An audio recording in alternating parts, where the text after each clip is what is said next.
I'm going to try this out, see what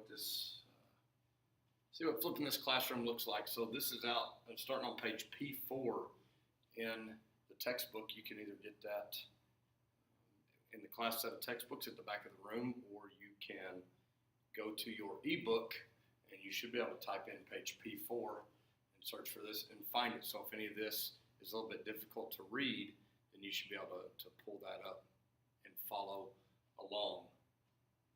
Today we're going to be talking about relations, and we're going to identify the domain and range of functions. This is something that you should have at least dealt with in Algebra 1, and we're probably pretty successful at it. This stuff is not tough.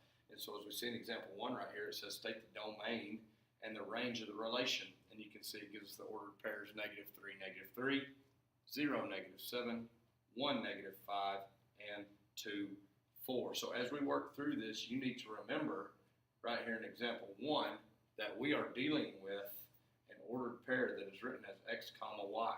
So whenever you're doing this and they want you to write the domain and range of a relation, then all we have to do is know that the domain is going to be made up of our x's in that situation, and the range is going to be made up of our y's. So for this, the way that we notate this is we write, hey, the domain for this problem, and I'll just look at the x values of all these ordered pair. Now we use this with set notation, which is a bracket, and I'm going to list them from lowest x value to highest x value. So the lowest x value is -3, the next one up is 0, the next one up is 1, the next one up is 2, and I'm going to close the bracket. There were 4 ordered pair. I have 4 domain values.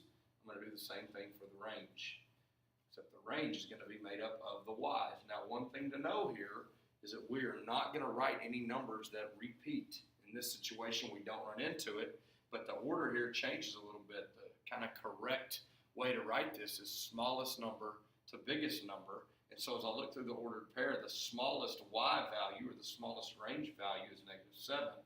The next one is -5. The next one is 3. And the next one is 4. Now that's not necessarily incorrect if you write it out of order, but understand when you get a multiple choice assignment through this McGraw-Hill